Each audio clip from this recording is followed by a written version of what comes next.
Hi அஸ்லாம் வலைக்கம் friends, welcome to ஹிபாஸ் kitchen. இன்றைக்கி நம்ம வீட்டில் என்ன ஸ்பெஷல் அப்படின்னா மட்டன் குழம்பு தான் வந்து ஸ்பெஷல். நம்ம சேனல்லையும் மட்டன் குழம்பு தான் ஸ்பெஷல். நிறையா பேர் கேட்டுட்ருந்தீங்க, நான்வெஜ்ஜாக வந்து எங்களுக்கு போடுங்க, அவங்க ரெசிபி எல்லாம் சொல்லுங்கள் அப்படின்னு சொன்னீங்க. அதுக்காண்டி தான் இந்த வீடியோ. நம்ம தேவையான பொருட்கள்லாம் எடுத்து வச்சுட்டோம். மட்டனை கழுவி நல்லா எடுத்து வச்சுக்கோங்க. தேங்காய் வந்து நம்ம நல்லா அரைச்சி தனியாக எடுத்து வச்சுட்டோம். இப்போது ஒரு பேனில் எண்ணெய் ஊற்றி நல்லா எண்ணெய் காஞ்சக்கப்புறம் பட்டை, ஏலக்காய், கிராம்பு இதை வந்து போட்டுருங்க. போட்டு அது வெடித்தக்கப்புறம் நம்ம வெங்காயம் வந்து ஆட் பண்ணுறோம். வெங்காயம் ஆட் பண்ணிவிட்டு வெங்காயம் நல்லா அந்த பேனில் எண்ணெயில் வந்து வதங்கணும். நல்லா வதங்குற வரைக்கும் நம்ம வந்து வெங்காயத்தை வந்து கிண்டிக்கிட்டே இருக்கணும். லைட்டாக உப்பு போட்டுக்கோங்க, ஏன்னா டக்குன்னு வதங்குறதுக்காண்டி நம்ம லைட்டாக உப்பு போட்டு நல்லா கொஞ்சம் ஒரு பொன்னிறமாக வர வரைக்கும் வந்து நம்ம வெங்காயத்தை வந்து நல்லா வதக்கணும். வதக்கினதுக்கப்புறம் இஞ்சி பூண்டு பேஸ்ட் வந்து போடுங்க. போட்டு அதுலேயும் கொஞ்சம் நேரம் வதக்கிக்கிட்டே இருங்க. அதுக்கப்புறம் தக்காளி ஆட் பண்ணுங்கள். நெக்ஸ்ட் வந்து நம்ம தக்காளி ஆட் பண்ணிட்டு தக்காளியும் நல்லா வதக்கிடணும். எவ்வளோக்கு எவ்வளோ நம்ம வதக்குறோமோ அதில் தான் வந்து கறிக்குழம்பு டேஸ்ட் வந்து நம்மளுக்கு கிடைக்கும்.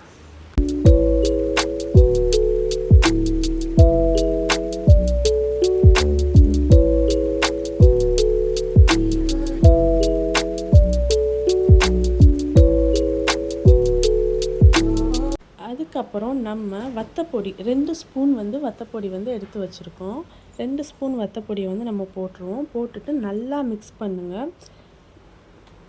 அந்த தக்காளி வெங்காயத்தோட அந்த வத்தப்பொடி நல்லா மிக்ஸ் ஆகணும். நல்லா மிக்ஸ் ஆனதுக்கப்புறம் நம்ம மட்டனை இப்போ வந்து அந்த இதில் போட்டுடலாம். போட்டு அதையும் நல்லா அந்த கிரேவியோடு சேர்த்து நல்லா பரட்டுங்க. பரட்டினதுக்கப்புறம் நம்ம கறி மசால் பொடி ஒரு 3 ஸ்பூன் வந்து நம்ம போடுறோம். கறி மசால் பொடி 3 ஸ்பூன், வத்தப்பொடி 2 ஸ்பூன் நம்ம போட்டோம். உங்களுக்கு எப்படி உரப்புக்கு தக்கன நீங்கள் வந்து இது பண்ணிக்கோங்க. வத்தப்பொடியை வந்து இப்போ 1.5 ஸ்பூன் உங்களுக்கு 1.5 ஸ்பூன் கூட நீங்கள் போட்டுக்கோங்க.